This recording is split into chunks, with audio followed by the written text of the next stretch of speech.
Welcome, everybody, to Drive Through Sports with Adam and Paul. And coming to you from a rainy, cold Atlanta, Georgia. Paul Brees is in an icy, snowy Brentwood, Tennessee, and we're here to talk about some stuff this week and got a lot going on. And Brees, I need a weather update from you because everything I'm seeing, I've talked to my parents and they said it is miserable up there. Well, we originally thought it was a snowmageddon. It's turned into more of a freezing rain-mageddon. That's did kind get of a little that's now, par for the course in Middle Tennessee with yeah, absolutely meteorology. Missed it. Obviously, up to 8 inches of snow, just wide left, and we sit here freezing rain, off for the next 2 days from school. They already called double day Wednesday. Yeah, Tuesday and Wednesday. The roads are pretty rough. The high is not going to get over 32 the next few days. So y'all stuck on the Brees Ranch then? Yep. Yeah. So here's the thing, for those of you that don't know, Paul lives off of Murray Lane, and Murray Lane is treacherous. Treacherous. Yeah. So it's not a great snow road. Yeah. Plus, people don't realize either that bridges may ice in winter. You have a bridge out in front of your house, correct? I do. Get that salt out. I already did that. Did you really? Yep. I have a bag of salt I throw down. You're the man. It's not my first rodeo. Where does one go about getting a bag of salt? Home Depot. Yeah. Or Lowe's probably.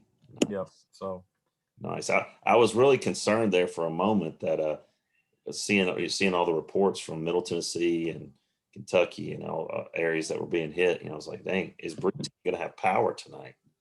Yeah. So, you have a generator anyway, right? Well, listen, if things went south, I'd have it option B.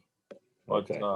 We're still on plan A right now. So plan A, that's good. NES, Nashville Electric Service, to the rescue. Barely.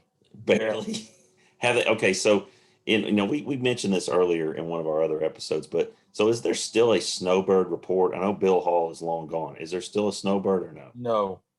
Oh, that's so sad. It's not good. Sad. I just remember those days of when you weren't sure. I remember if like waking up in the morning and listening to WSM 650 for the school closings, eating your breakfast, hoping that Williamson County would be called at some point. Of course, those private school folks, you guys, they let you guys take a little bit more risk. Well, you mean when I was growing up? Yeah. Oh yeah. You better get there is what they basically said. Growing up, snow days were few and far between. Yeah, at the old David Lipscomb High School / Lipscomb Academy.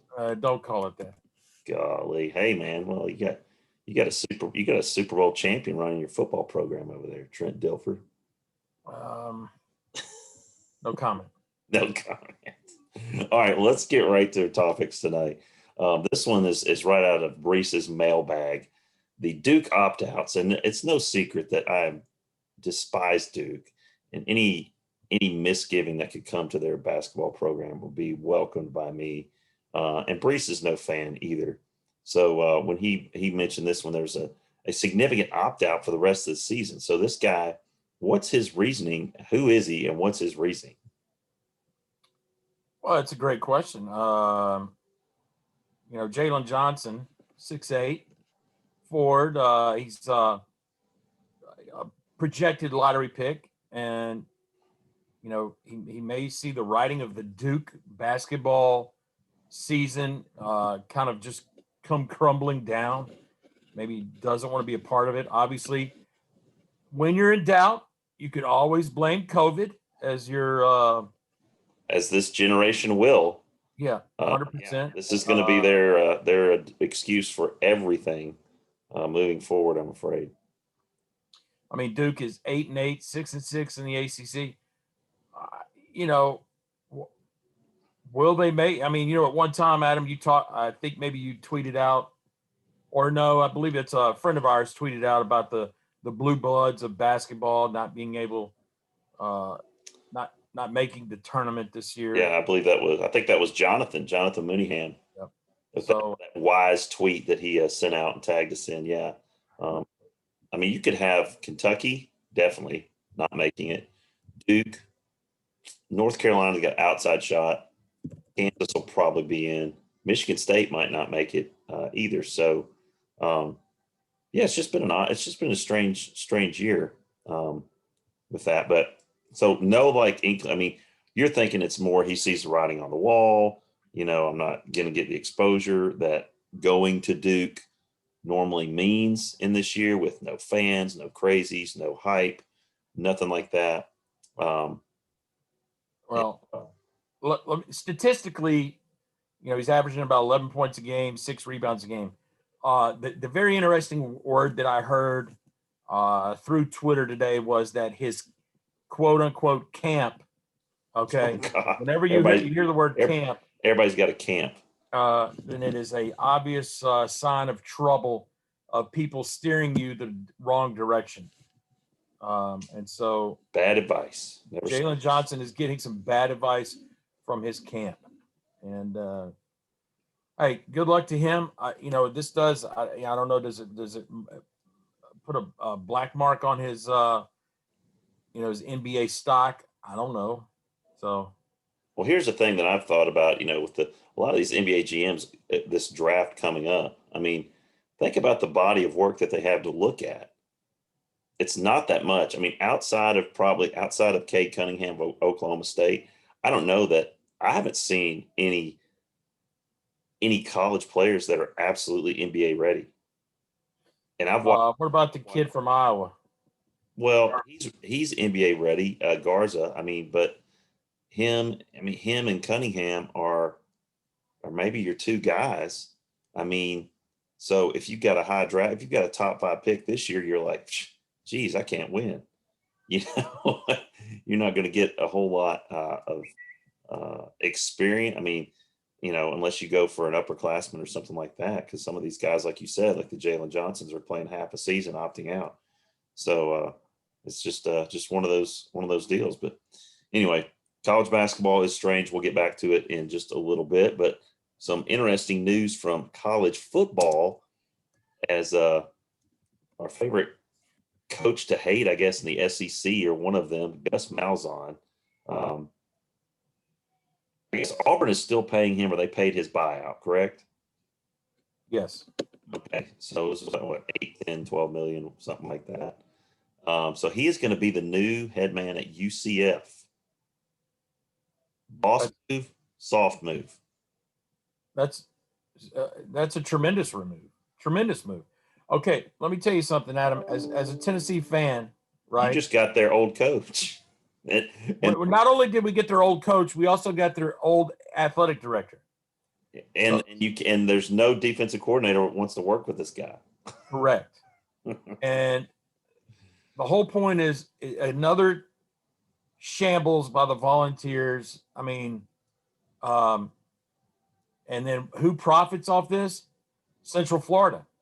They pick up a great hire. I mean, this guy, Gus Malzahn, is going to win games immediately down there. Oh, yeah. And he's recruiting.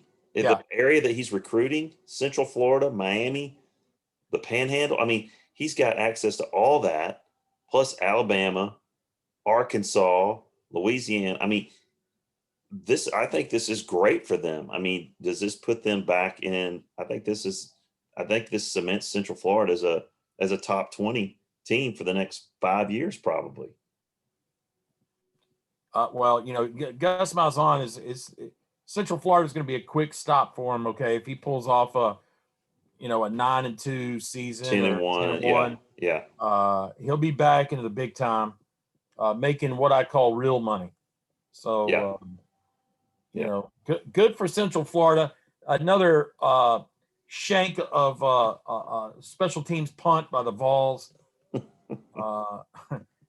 You get a 2-for-1, right? We get two UCF guys, and UCF gets a tremendous uptick in Gus Malzahn, and Yeah. he's got a lot of contacts, and he's going to get surrounded by a good coaching staff. And man, it's just it is what it is. I don't know. Yeah. Not to mention that the SEC East apparently has the too early preseason #1 Georgia Bulldogs. You buying that? I'm not buying that. I'm not buying it at all. No, not buying it. Well, although they have the softest schedule probably in the SEC. They open with Clemson, and then after that they got Florida, and that's about it. Yeah. So if I have a feeling if they don't go 11-1, there's no excuse for them not to go at least 11-1.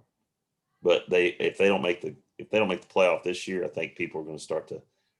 There's going to be some rumblings in Athens. Let's just say that. All right. So let's get to sport that I really am not crazy about, but since it's one of my former Wildcats that's making the news now, Anthony Davis injured his Achilles last night against the Nuggets. Lakers lose again. And this is something that I think is very, very worrisome if you're the LA Lakers right now. You're coming up, you're about 3 weeks away from the All-Star game.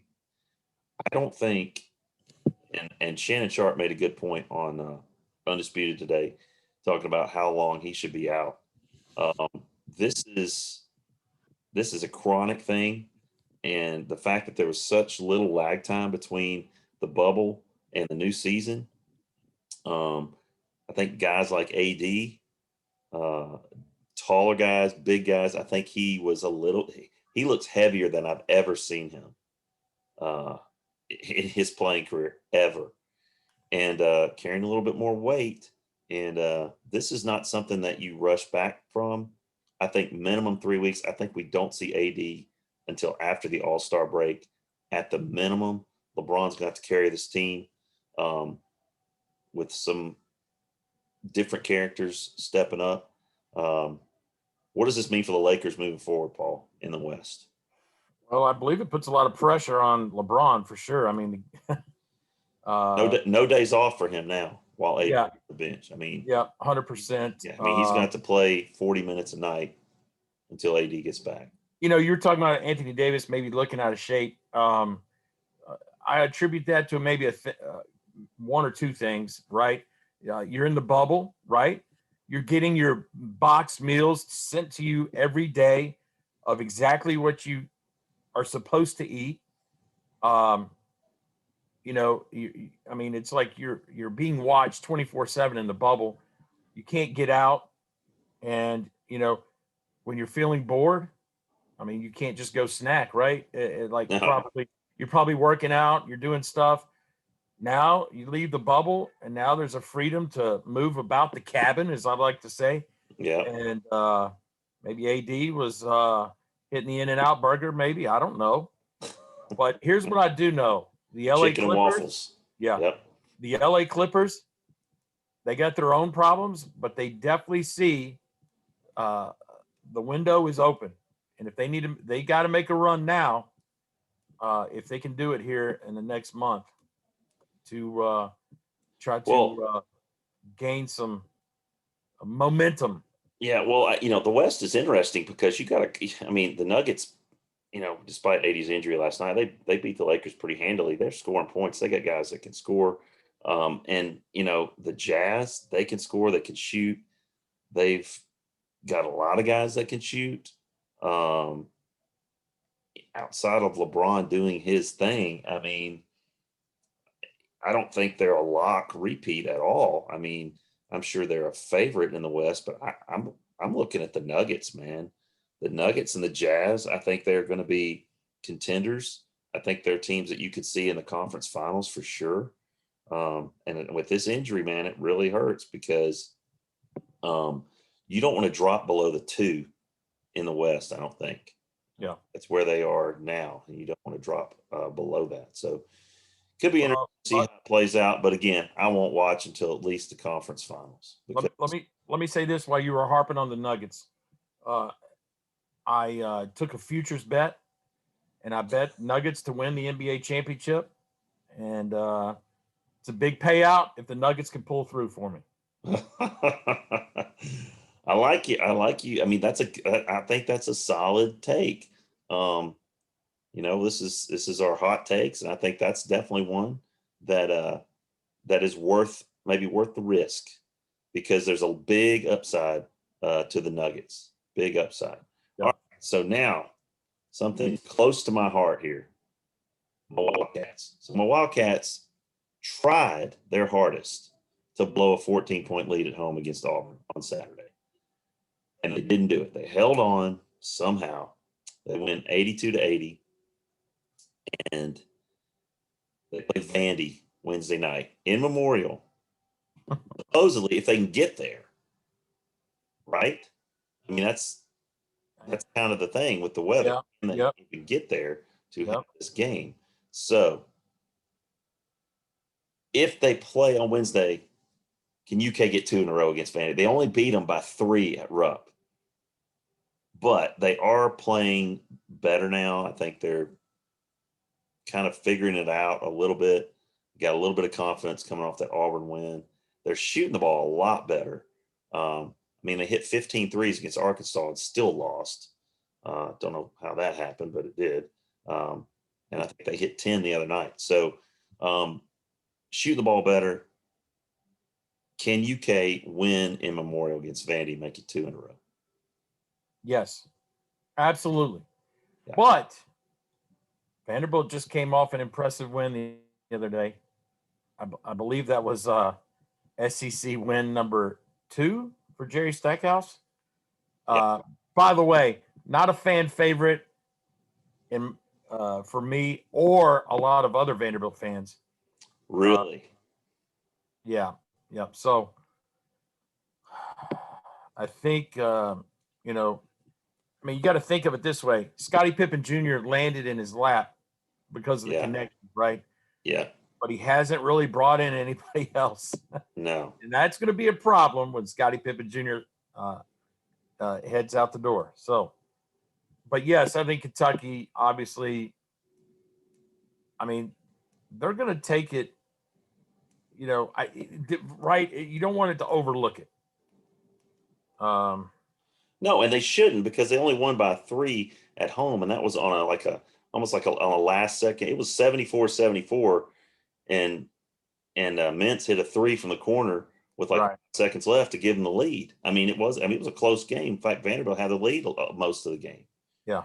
So yeah, that's going to get driven home. They're playing better. I think they get the win. Be interested to see what the line is on that moving forward. So, but yeah, also on a college basketball note, just in case, which I'm sure we'll talk about this on Wednesday, Paul, we're coming up on the 30th anniversary of the Battle of the Boulevard, and we'll just give you a preview because Wednesday's show is going to be a lot about that. We're going to talk about that on Wednesday.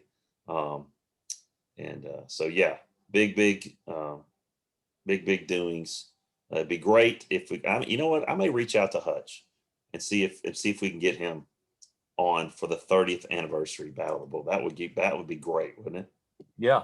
Absolutely. Well, I tagged him in my Facebook post. I had a picture. I had the shirt. I took a picture of the shirt. I don't know if you saw it, but I still had the Battle of the Boulevard shirt with the Bison and Johnny Reb on the back of it. February 17th, 1990 at Memorial. Big game.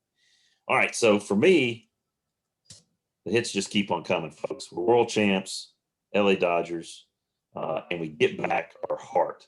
We get back Justin Turner for 2 years, $34 million, and Austin Barnes are one of our platoon catchers, along with Will Smith, who kind of changed the World Series with that hit off Blake Snell, forced the manager to do some thinking and be like, okay, maybe he's done.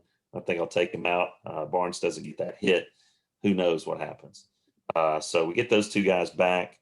But the Padres are pushing all their chips into the middle of the table, Paul. I don't know if you've been tracking this, but they got Clevenger, they got Darvish, and I want to say they got one other guy. one other big time pitcher.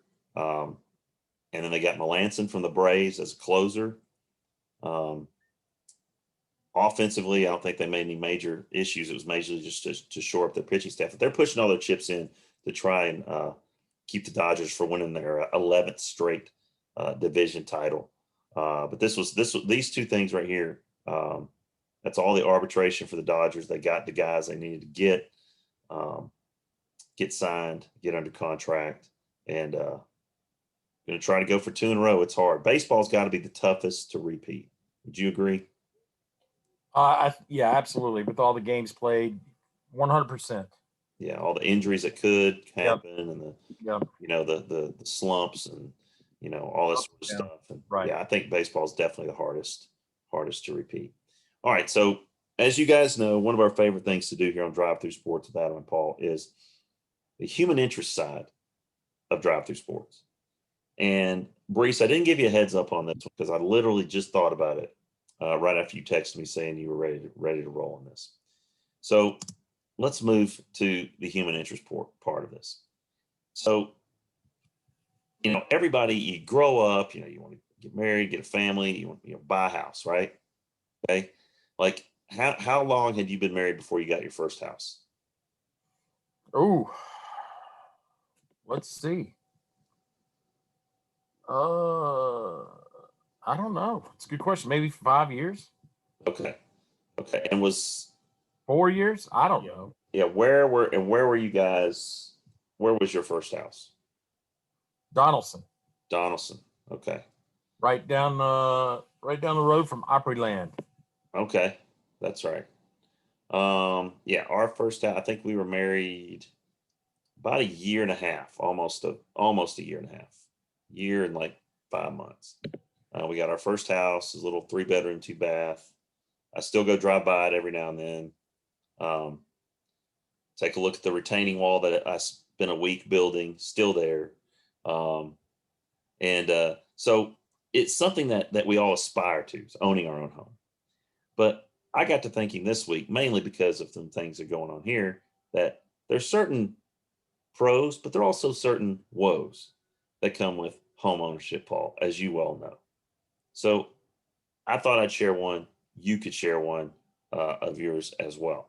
So I'm upstairs the other night, minding my own business, and I hear this noise like an airplane taking off. Well, it wasn't an airplane taking off. It was our dishwasher.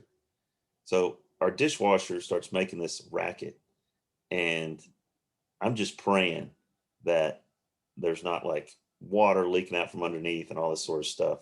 And it's just that it's getting old. So I go down, and Leslie's standing in front of it, and she's like, "This is not normal." You could hear it like all throughout the house. So I had to buy a dishwasher today, Paul. And they are not cheap. They are not cheap. And I'm not talking about I went out and bought like the most expensive dishwasher. I just bought a regular GE dishwasher. It was $480. All right.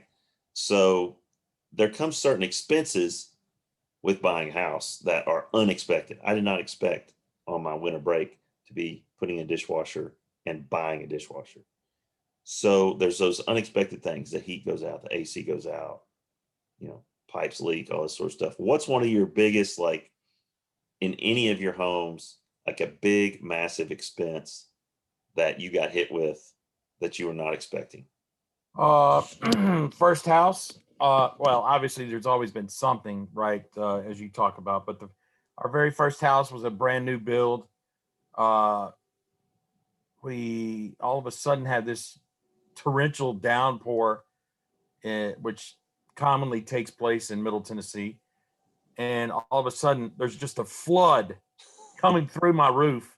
Oh gosh. And there's like I'm 25, 26, I don't know. And I'm like, what do I do? What am I supposed to do to stop this? The rain's not going to stop. The rain doesn't stop. The rain keeps coming through the roof. I mean, it was a streaming. The drywall had just, given up. Something around the chimney area just shut it down. And I mean, we're talking about like a waterfall-esque leak.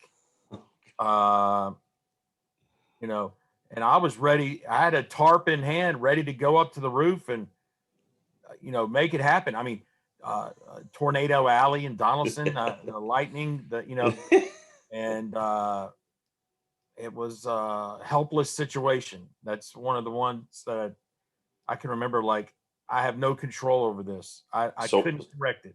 so what did you end up doing just to kind of get you through the night? A lot of trash cans, a lot of tarp on the ground. I mean, because you're talking about a brand new home that was just built, and that was the fortunate thing, right? Is that you still had the home warranty, but man, that is a situation. It's kind of like when you have a water leak and you can't shut it off because nobody's ever really told you how to shut off your water before. And you're scrounging around outside looking for the water, the water shutoff valve. Yeah, And, yeah. Luckily, I know where that is, but unfortunately, I know where it is because I've had that happen, Paul. okay. And it's and here's the thing: the water leak that happens, and all you guys that don't that are listening to this that don't own homes, but you want to own a home or homeowners right now, the water leak that occurs, and it will occur, it's always on your end every single time, 100%. It's never on the city's end, right? So it's Right. always your responsibility. So I get a call one time from I'm on the golf course now. This is great. I'm on the golf course, and I get this video from Leslie, and it's our you know how like our porch has that little walkway, and there's that little, if you're standing at our front door and you're looking towards the street, to the left there's that little area of mulch right there, and there's one of those little, like, I guess those white sewer access points or whatever. Right. So it's probably 95 degrees outside, and it hasn't rained in 2 weeks, and there's just this wet spot on the concrete, and you see this just trickle, and it's just running all the way. It's running down the driveway, down the street, and she's videoing it for like 20 seconds. And she's like, "We've got a leak somewhere." And I was like, "Didn't we just guy just come out and fix that?" Well, no. So dude has to come back, and it's some sort of valve and has to fix it. So that cost me $500 to do that. So I was like, okay, never using this guy again. So fast forward about 6 months, we get a leak over by the actual main. Okay. And of course, as I said previously, it's always on my side. It was right by the box. Of course, it's like 6 inches on my side. That first connection. Huh. Chose a different company that was recommended to me by a friend of mine. Guy does it for like $100. Finds a leak. He takes this metal thing. It's like shaped like a T. It's like 3 feet long. He Yep. pushes it down in the ground a couple times. I was like, "What are you doing?" He goes, "Well," he goes, "I'm trying to find a leak, and if I push it down and I reach like it where it's really easy, then that's where the leak is." I said, "Okay." So, dude, he finds it, like he pushes it down like 3 times. The third time's a charm. He finds it, digs it up. Boom! You can see it because it was backing up into like where the metal plate, where the meter gets Right. or whatever. Yep. I bailed it out earlier that morning, and within like 2 hours, it was already full of water and leaking down, running down my driveway and my yard and everything. So I was like, okay, we got a serious problem here. So um, he fixed it for like 125 bucks. Dug the hole, fixed, got the part, done. So word of the wise, homeowners, get you some good, reputable people that know what they're doing, and Yeah. don't don't go out there with a shovel. Do it yourself. Find some people you can trust. And I've got an AC guy that I trust, who's a former student, former baseball player. We've got now a plumber that's solid. So, and we've got an appliance guy that's good, that's honest. That, he came to fix our dryer. The dryer quit working. So, I mean, we were shopping for dryers, and then Like, well, let's call this guy, see if the dude fixed it for like $25. It was a $25 part. He takes apart the dryer. Now I could have done it, but the dryer might still be apart. You know what I'm saying? So find somebody that you trust, and it's going to give you an honest deal.